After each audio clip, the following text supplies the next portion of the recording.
Muy buenas noches, bienvenidos como siempre a Opina Bogotá, el espacio para la opinión y el debate aquí en el canal Capital. Esta noche con nuestros invitados vamos a analizar noticias de mucha actualidad en el país. En primer lugar, según el gobierno de los Estados Unidos, por primera vez en los últimos 6 años han disminuido, aunque levemente, los cultivos de coca. Pasaron de 209.000 hectáreas a 208.000. ¿Qué significa esto para Colombia, que sigue produciendo el 70% de la cocaína a nivel mundial? ¿Se debe o no volver a fumigar y a asperjar estos cultivos con glifosato?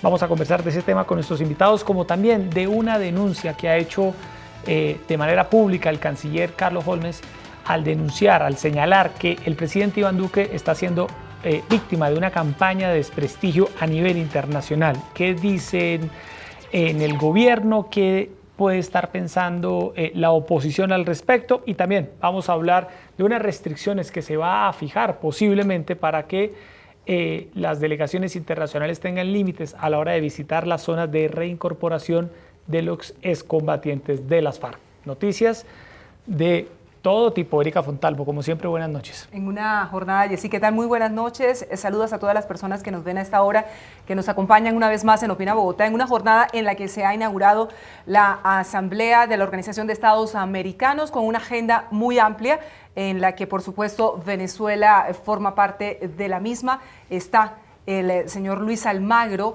el secretario general del organismo en Colombia, también recibiendo información de primera mano en torno a estos temas. Y fíjese, Jessy, que tenemos dos informes, un informe de Naciones Unidas del año 2017, en el que advierte que Colombia está jalonando la producción mundial de cocaína, y el informe de la Casa Blanca del gobierno de los Estados Unidos, que es sobre el año 2018, en el que precisa que sí, que se ha roto esa tendencia de incremento de cultivos ilícitos, puntualmente de coca en nuestro país. El gobierno ha valorado ambos informes y respecto al del gobierno de Estados Unidos, el de la Casa Blanca, ha advertido que hay que seguir reforzando las acciones y, por supuesto, en la agenda del gobierno de Iván Duque continúa esa posibilidad cada vez más fuerte, de acuerdo con algunos sectores políticos, de fumigar de manera aérea y con glifosato, lo que abre nuevamente un debate en el país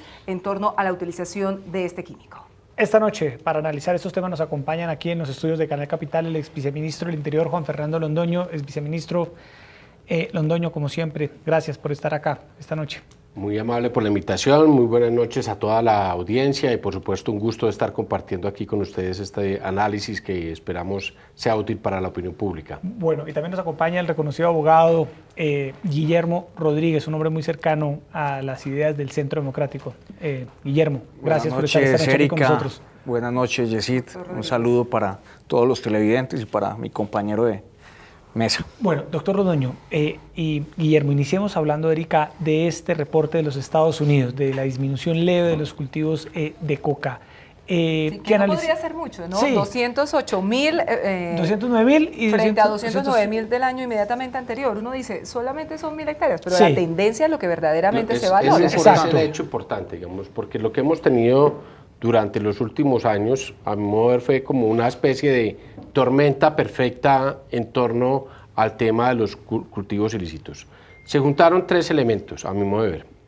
El primero, una decisión de la Corte Constitucional de usar el principio de precaución en relación con la aspersión aérea y unos estudios que señalaban preocupaciones sobre los efectos del glifosato en la salud de las comunidades que estaban siendo, digamos, objeto de la aspersión aérea. El segundo elemento, un crecimiento mayúsculo del precio del dólar. O sea, cuando en 2012, ustedes recordarán, teníamos un dólar alrededor de 1.700, 1.800 pesos, hoy el dólar está en 3.300.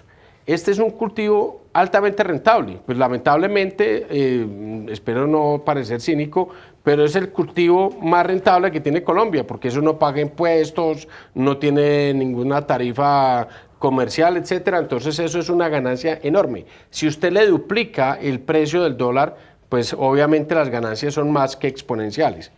Y el tercer elemento, a mi modo de ver, tuvo que ver con una mala lectura de las FARC del tema de lo que se venía. Yo creo que las FARC generaron una expectativa en las comunidades de que iba a haber mucho dinero para sustitución de cultivos y que era buen negocio meterse a cultivar, porque luego el gobierno iba a subsidiar que se salieran de ese cultivo. Entonces, si usted junta los tres elementos, la ausencia de aspersión aérea por decisión de la Corte y por recomendaciones de salud, el precio del dólar, el crecimiento del precio del dólar y esa expectativa que las FARC generaron en las comunidades de que iba a haber subsidios para quienes cultivaran coca, pues nos llevó a este crecimiento exponencial. La buena noticia es que parece que alcanzamos el techo. Entonces, ahora lo importante es que funcionen las diferentes estrategias para reducir el tamaño de esos cultivos de coca. El presidente la semana pasada dijo en su gira internacional que se han reducido en un 60.000, 80.000 hectáreas, se han erradicado. Si nosotros continuamos con ese ritmo, aún con un proceso de resiembra del 40%, que es lo que se da, digamos, cuando hay aspersión aérea, pues digamos al cabo de 4 o 3 años podemos reducir a la mitad el tamaño de los cultivos ilícitos. Si fortalecemos el tema de la erradicación voluntaria, el porcentaje de resiembra es mucho menor, solamente el 6%.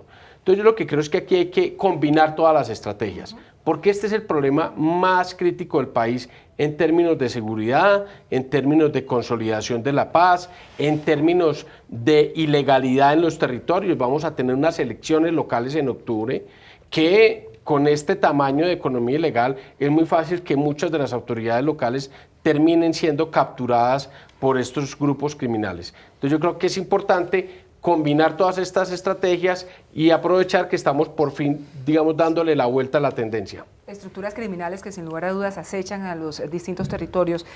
Doctor Rodríguez, ¿usted cómo lo ve? ¿Cree que es el momento de que se avance hacia nuevas formas de erradicación de los cultivos, entre ellas el tema de la aspersión aérea con glifosato?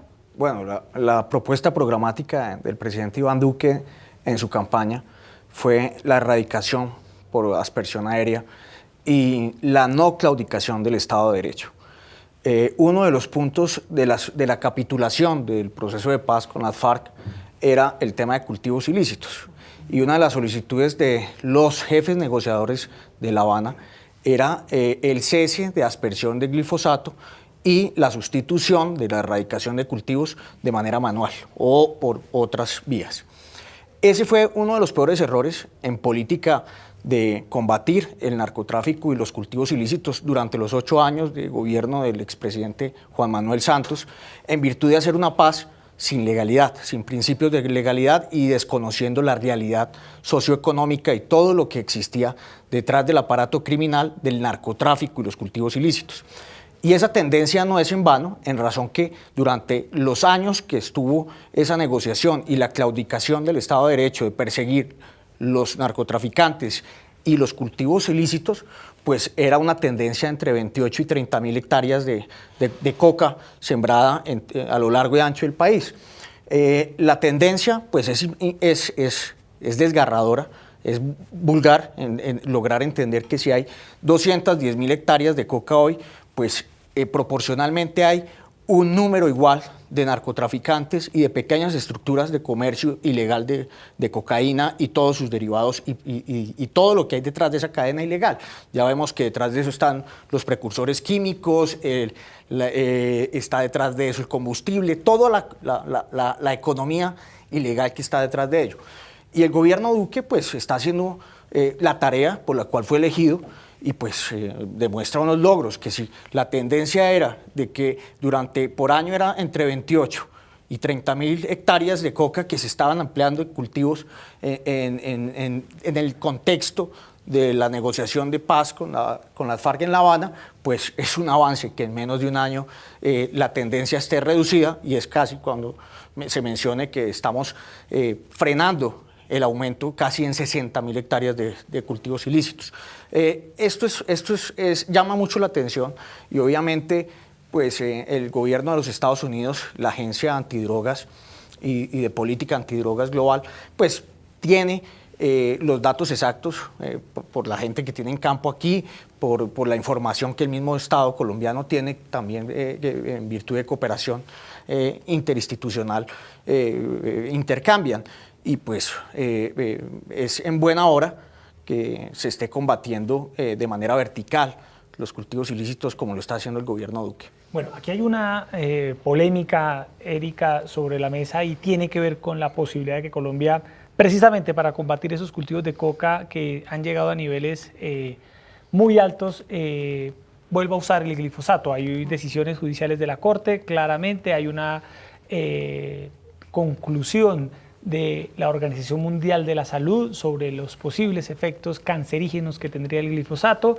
Hay sectores del uribismo y afectos al presidente Iván Duque que piden que se retome estas fumigaciones. Lo ha dicho el propio gobierno, que hay que considerar todas las herramientas, entre ellas el uso del glifosato. El viceministro Londoño, ¿usted cree que Colombia debe volver a utilizar el glifosato?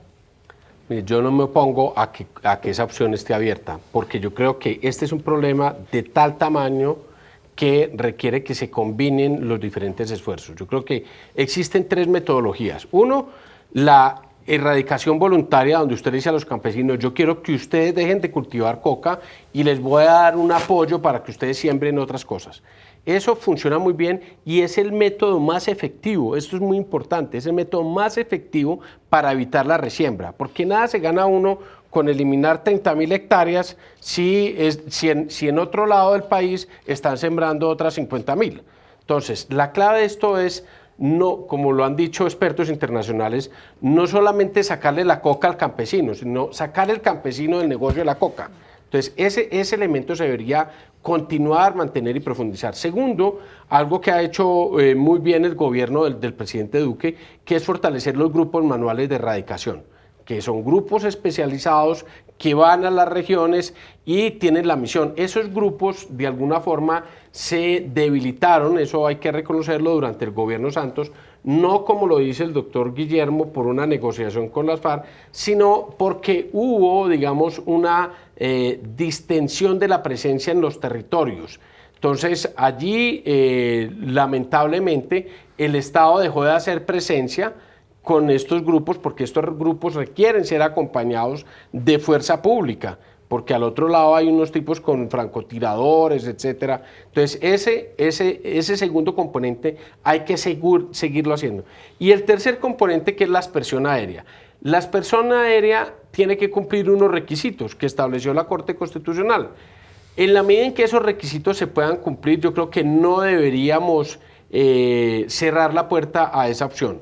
Yo creo que si el gobierno es capaz de decir, mire, tenemos una política que cumple los requisitos de atención, por ejemplo, de precaución en los temas de salud, etcétera, lo podemos hacer, lo deberíamos hacer. Yo creo que es de tal tamaño este problema que el gobierno y la sociedad colombiana no debería renunciar a ninguna estrategia y, por el contrario, yo creo que el éxito depende de la buena combinación de las 3. Ahora bien, doctor Guillermo Rodríguez, uno se pregunta, como plantea el doctor Londoño, sacar al campesino de la coca en estos territorios que están copados por estructuras criminales, por economías ilegales, que verdaderamente resulta muy complejo, muy distante de los centros urbanos incluso.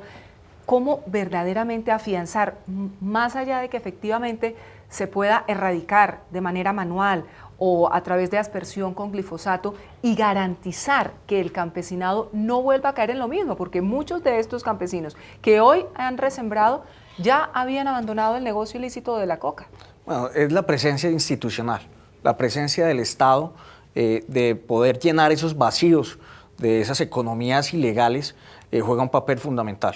Y considero que el esfuerzo que está haciendo este gobierno de llegar a centros de regiones en donde existen esas economías ilegales y se estén haciendo presencia institucional es el primer factor. Pero sí se está llegando, porque es que esa es la duda que existe. Desde luego, pero no es fácil. Colombia es un país muy extenso y usted bien lo conoce, el viceministro, que Colombia es un país que tiene muchos contextos.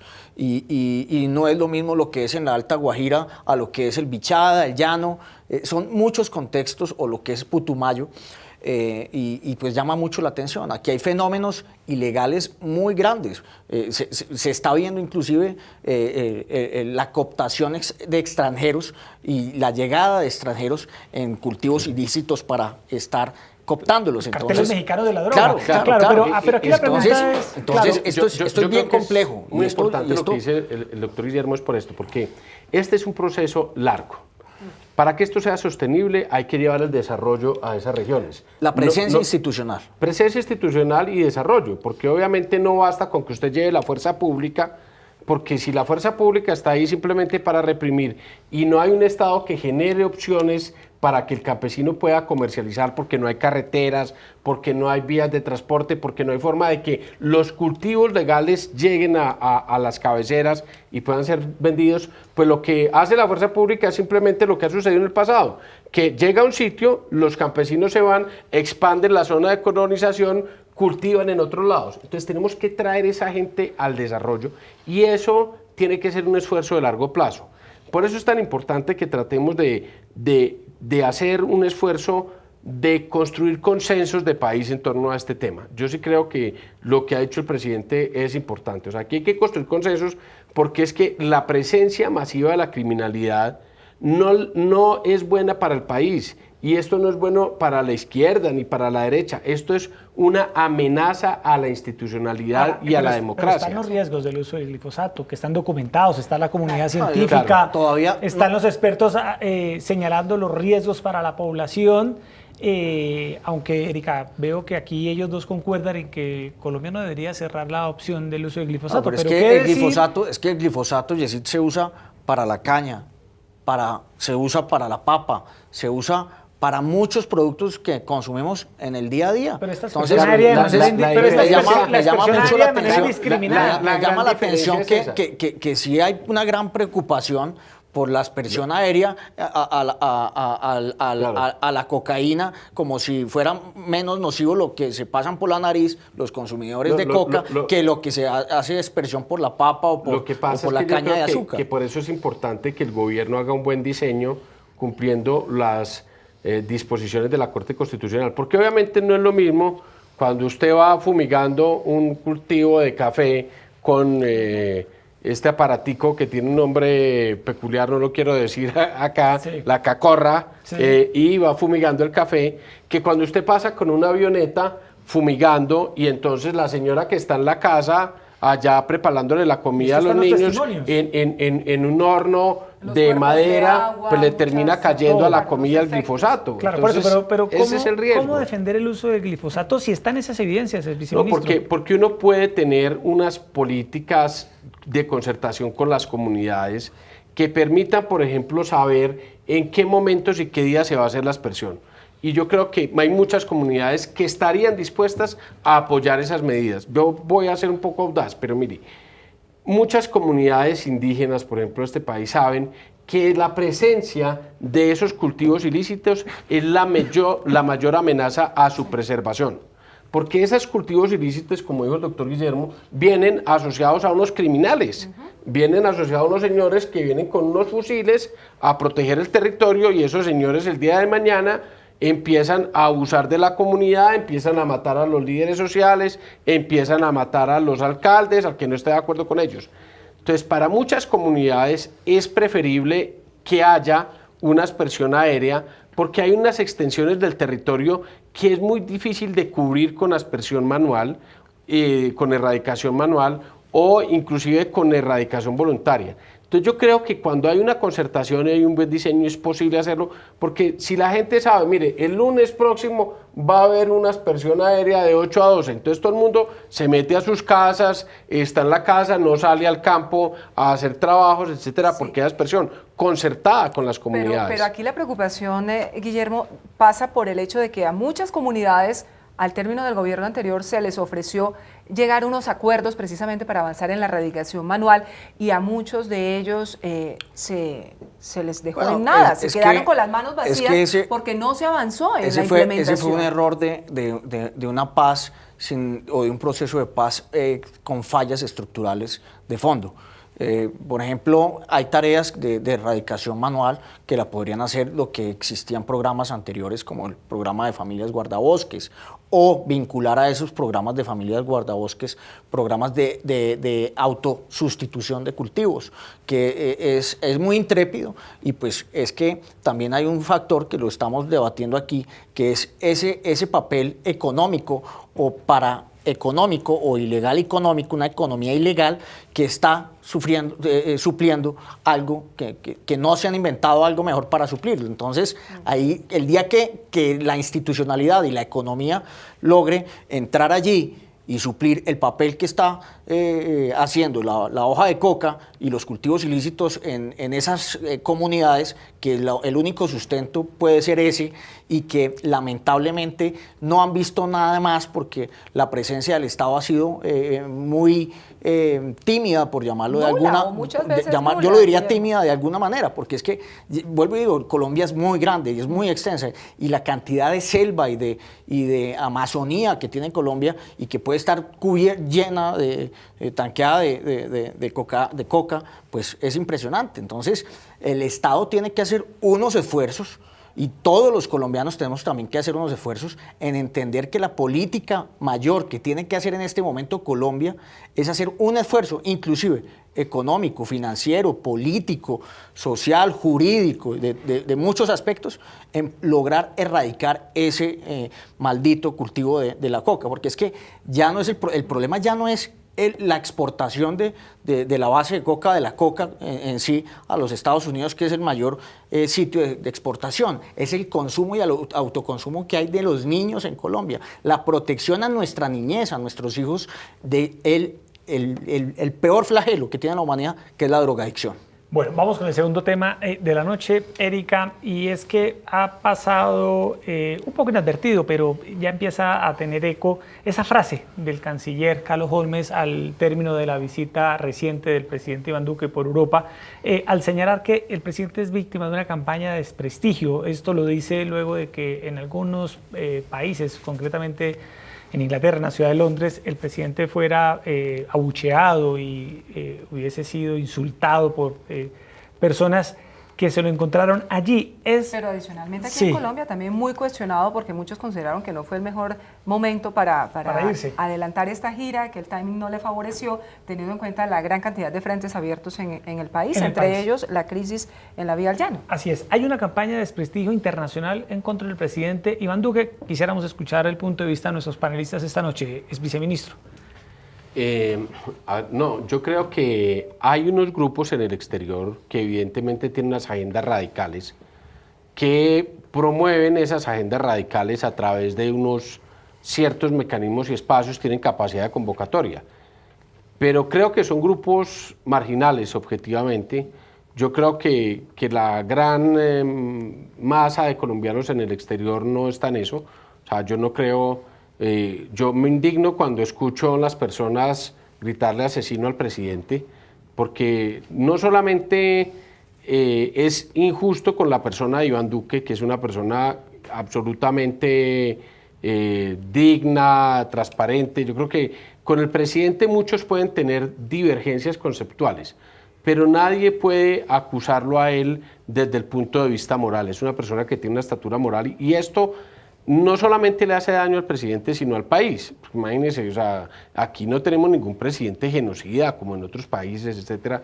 Entonces yo creo que son grupos marginales que terminan haciendo daño, porque por supuesto si hay unos medios que registran que hubo una manifestación, que es el deber de los medios decir, frente a Downing Street se manifestaron un grupo de colombianos gritando consignas contra el presidente, pues los medios tienen que registrar eso, porque es un hecho.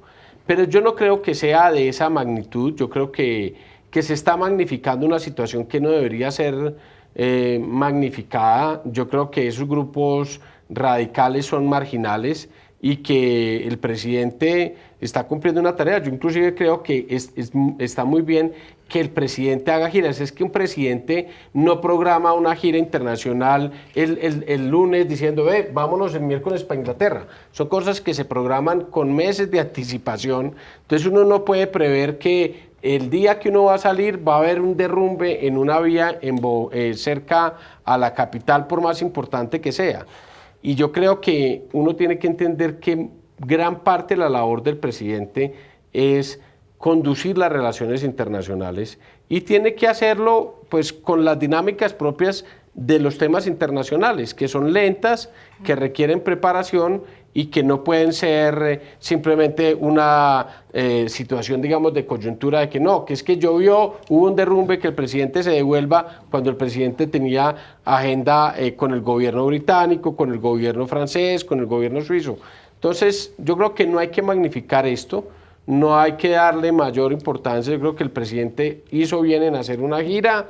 Creo que es normal que haya unos grupos que lo critiquen, es normal que haya una prensa que registre unos hechos y no deberíamos estar magnificando esta situación. Pero ¿no ve usted una campaña de desprestigio orquestada? No, yo no la veo, la verdad. Guillermo, ¿no será que le están cobrando a Iván Duque los cuestionamientos, las diferencias que muchos sectores que precisamente colombianos que están por fuera del país le hacen al uribismo, le hacen a la figura del expresidente Álvaro Uribe?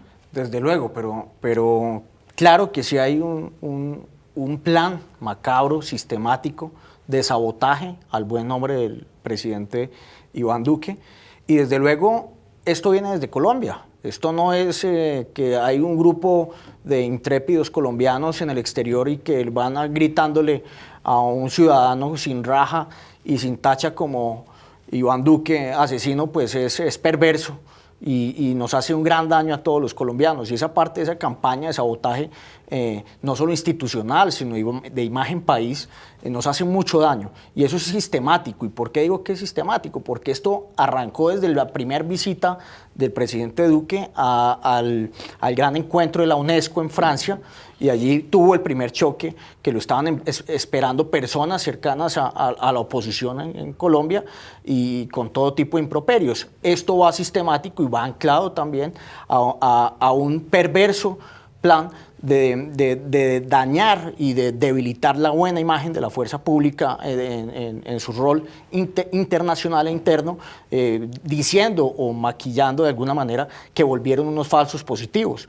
Es perverso y busca hacerlo de manera sistemática. Realmente es la manera más ruin y más salvaje, por llamarlo de alguna manera, precaria, falta de argumentos y de cualquier tipo de idea, desprestigiar a un mandatario joven, una persona, como lo decía aquí mi compañero de panel, con una altura moral de la más alto nivel, una persona con una honradez, con una nobleza de varios quilates, y pues es lamentable. ¿Cómo se recibe en el interior del uribismo este tipo de situaciones? Vuelvo y digo, es que el presidente Iván Duque no es el presidente del uribismo, es el presidente de todos los colombianos, y eso no lo ha logrado entender ese pequeño pedazo de Colombia, o gran pedazo de Colombia, que votaron por la opción diferente a Iván Duque. Que Iván Duque no es el presidente del uribismo, es el presidente de todos los colombianos, y está haciendo una gran tarea como el presidente de todos los colombianos,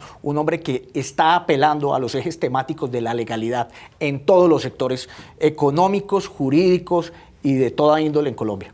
Hay una diferencia, Erika, en cuanto a la estrategia internacional que manejaba el gobierno Santos, y le preguntaremos aquí al viceministro Londoño sobre el tema, y la que de alguna manera se está viendo con el presidente Iván Duque, y con lo que el canciller denuncia que es realmente un plan orquestado para afectarle su imagen. El presidente Santos en su época gozaba de buen recibo en la comunidad internacional, buena parte del apoyo al proceso de paz venida de la comunidad internacional, y vemos ahora a un presidente como Iván Duque que cada vez que sale al país, y lo notaba el ex viceministro, pues es objeto de todo tipo de ataques, como si salir de Colombia y buscar apoyo en la comunidad internacional para diferentes tipos de proyectos estuviera mal. ¿Hay alguna diferencia entre la estrategia internacional del gobierno Santos con la del gobierno Duque, es viceministro? Pero déjeme decir una cosa, Jessy, yo he tenido la posibilidad dentro del ejercicio periodístico de salir desde la época de Andrés Pastrana, que también fue un hombre que buscó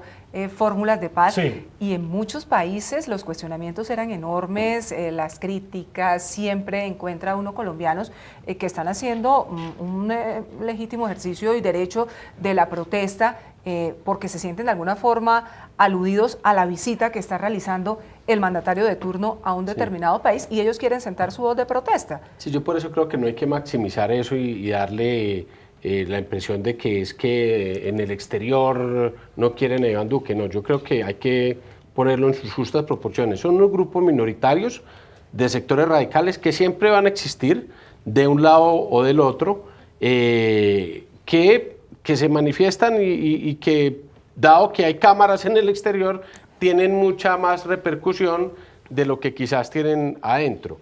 Yo creo que el presidente, nuevamente, es el jefe de las relaciones internacionales del Estado y tiene la obligación de conducirlas, y eso se hace viajando. Porque eso, por más que uno tenga internet y Skype y email y hasta WhatsApp, nada es tan importante como el contacto personal, y porque hay temas que se desarrollan, que evolucionan gracias a que va a haber una visita de Estado. Muchas veces, yo he trabajado con la OEA, con organismos internacionales. El mundo internacional es el mundo más lento, es paquiérmico. Negociar un tratado internacional demora años, un convenio de cooperación dura meses, etc. Cuando se anuncia una visita al jefe de Estado, ¿qué hacen los países? Bueno, revisan todos los temas que están pendientes y los aceleran. Permiten que se concreten actividades y que se concreten oportunidades de negocios, oportunidades de cooperación. Entonces yo creo que eso es muy importante. Yo creo que el tema es que en el exterior esos grupos pequeños se magnifican y hace parecer como que esa misma crítica existe en Colombia.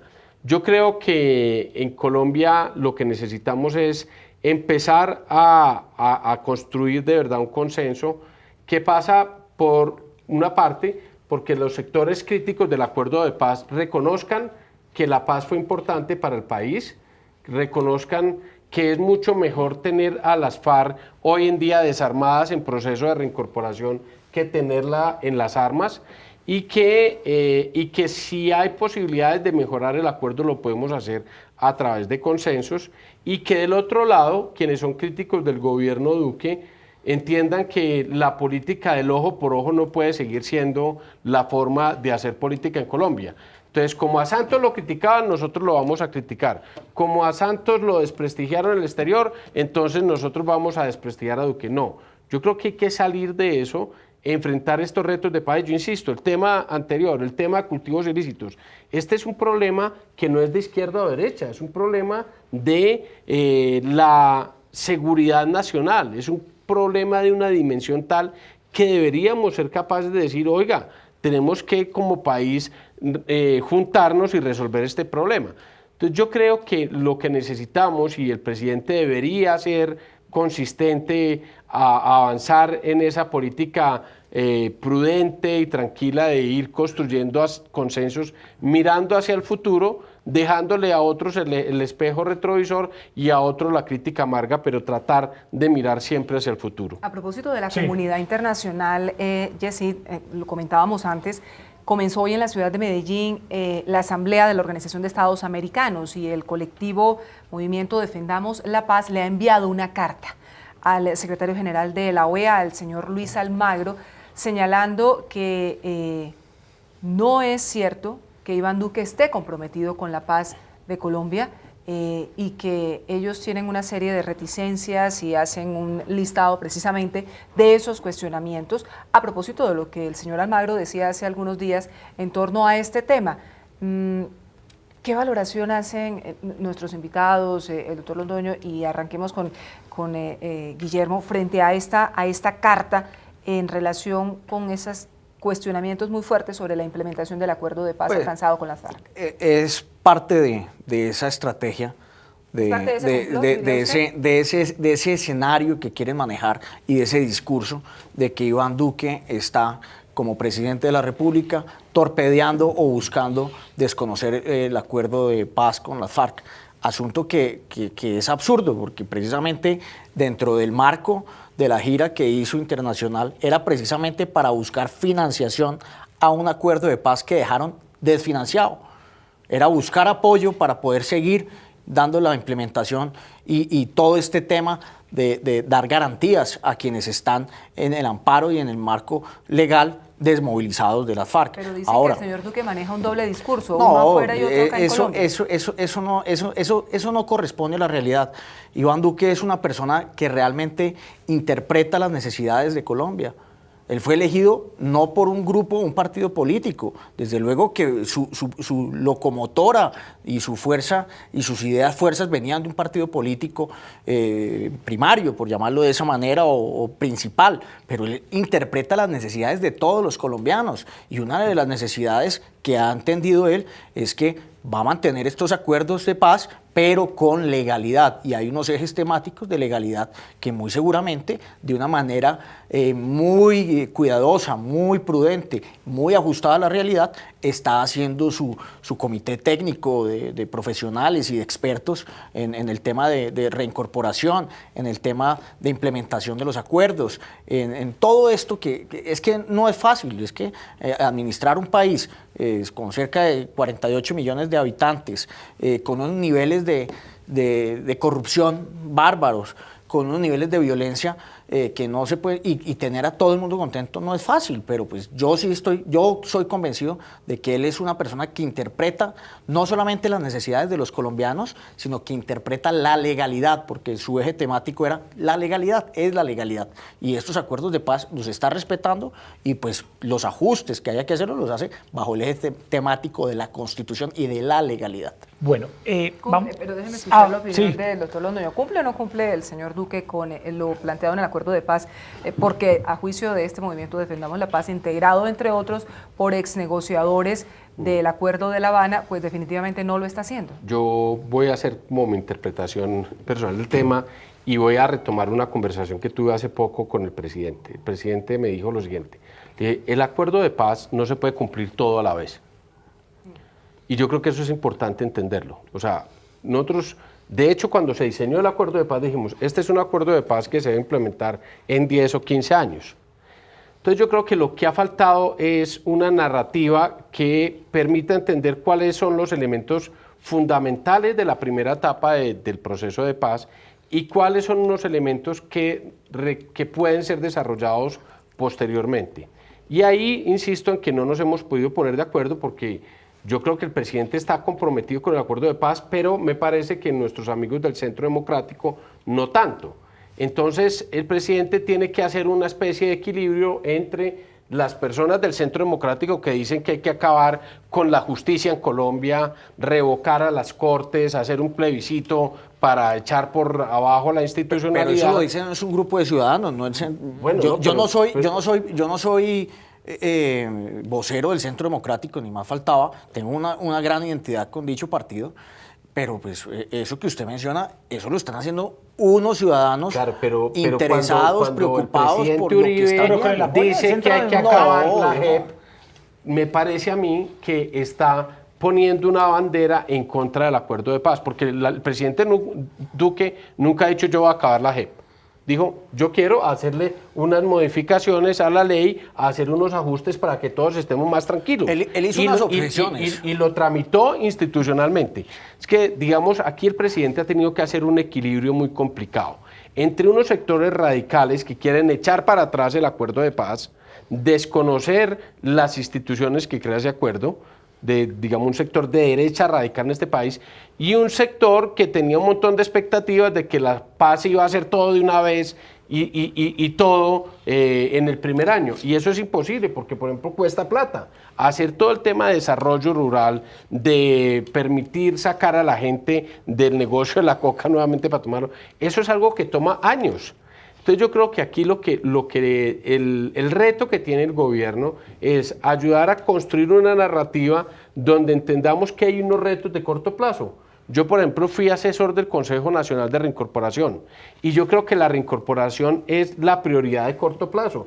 Tenemos que garantizar que estas personas que entregaron las armas hagan un tránsito exitoso a la legalidad y a la vida civil y evitemos que muchos de ellos vuelvan a reincidir, vuelvan a caer en organizaciones criminales. Y me parece a mí que si el presidente tuviera un equipo que ayudara a decir, mire, estamos concentrados en los aspectos críticos del corto plazo del proceso de paz, porque para quienes hemos estudiado este tema en otros países, si usted se equivoca en esto al principio, ya no hay proceso de paz en el largo plazo. O sea, si la gente que entrega las armas dice, a mí me incumplieron, a mí me fallaron y me devuelvo, pues obviamente la paz fracasa. Entonces yo creo que en eso, por ejemplo, el trabajo del consejero Chile ha sido muy bueno. Yo creo que él ha hecho un trabajo serio de entender, de organizar. Ahí había, y yo lo reconozco, unos problemas de diseño y de gerencia del proceso de reincorporación muy complicados, demasiadas instituciones. Reconocer los errores del gobierno Santos no implica decir que el acuerdo de paz no tenga legitimidad. Ahí es donde yo creo que tenemos que distinguir. Uno le puede hacer críticas constructivas a lo que fue el gobierno Santos en materia del proceso de paz. Sí. Pero lo que uno no puede caer es en creer que a Colombia le iba mejor en la guerra hace 10 años que hoy en día. Bueno, ese tema no se puede discutir, indudablemente, pero sí aquí hay que mencionar dos valores importantes en toda democracia, que es lo justo y lo correcto.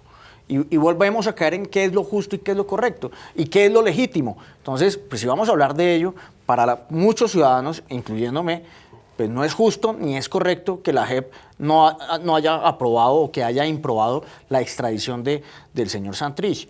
Para muchos no es justo ni es correcto que, pese a las reglas de en su momento que fijó el expresidente Santos para aprobar o improbar el acuerdo de paz que se iba a hacer vía referendo, pues no se cumplió, no fue justo y no fue correcto. Entonces, ahí ya hay unos temas de legitimidad que no permiten seguir.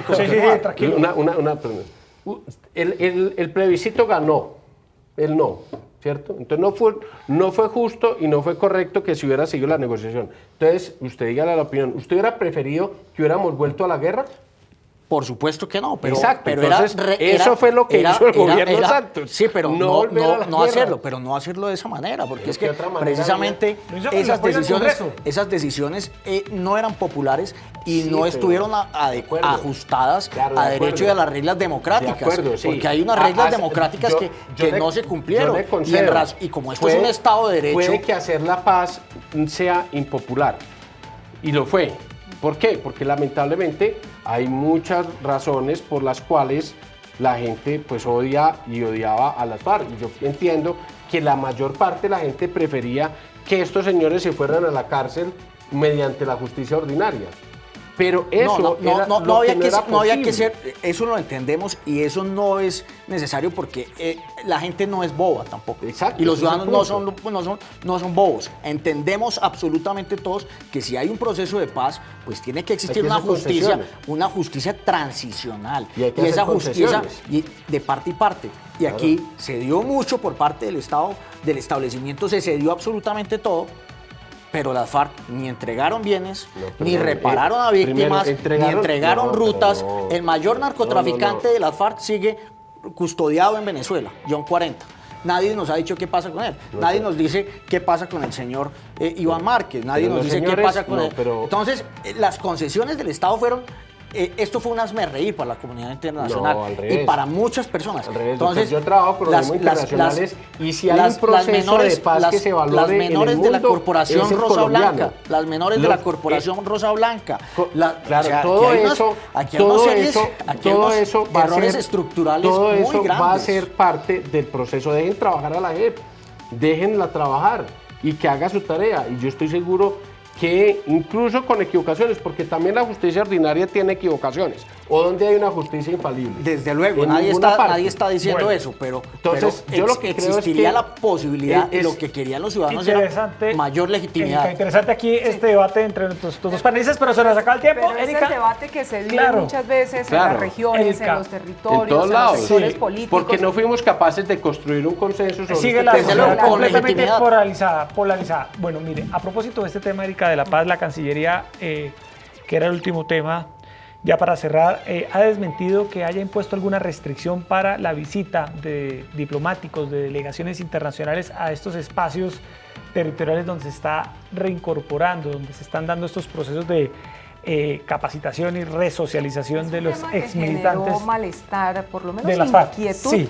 bueno, no solo en las FARC, también en algunos sectores del cuerpo diplomático. Ha dicho la Cancillería que se les está pidiendo a estos diplomáticos y delegados de organismos multilaterales que informen con 3 semanas de anticipación a qué sitio van a ir para hacer el debido acompañamiento del Estado. Exministro Londoño, gracias por estar esta noche aquí en Opina Bogotá. Estoy de acuerdo con lo que hizo la Cancillería. Me parece muy bien, porque les voy a contar por qué es tan importante pero eso. rápido porque se nos acaba el Porque tiempo. cuando viajan los diplomáticos a estas regiones, usted tiene que tener una estructura de acompañamiento. Usted tiene que decirle Protocolo. a la fuerza pública, oiga, en 2 semanas o 3 va a ir un embajador, va a visitar este TCR. Usted tiene que decirle a la gente de la agencia de reincorporación, oiga, va a haber una visita con tal embajador en tal fecha a este espacio, acondicione el tema para poder demostrar los proyectos productivos, etcétera. Entonces, lamentablemente, yo fui asesor del Consejo de Reincorporación y era un desorden, nadie coordinaba nada. La gente de los organismos internacionales y de la cooperación, con la mejor buena voluntad, se iban allá, negociaban acuerdos, le daban plata para proyectos de cooperación y el gobierno ni se enteraba. Entonces yo creo que ponerle orden a este tema no hace daño. Yo creo que la Cancillería está actuando bien. Gracias, exministro, por estar esta noche aquí con nosotros. Doctor Guillermo Rodríguez, como siempre, un placer tenerlo aquí, gracias, Erika. debatiendo en Opina Bogotá. Viceministro. Muy Muy buen debate, muy buen debate. Bueno, Erika, se nos acabó el tiempo. A todos ustedes, gracias por estar, como siempre, en Opina Bogotá de Canal Capital. Sigan con nuestra programación y mañana 8:30 p.m. aquí muy puntuales en este espacio para conversar y debatir los temas que le interesan a la ciudad y al país. Muy buenas noches. Gracias.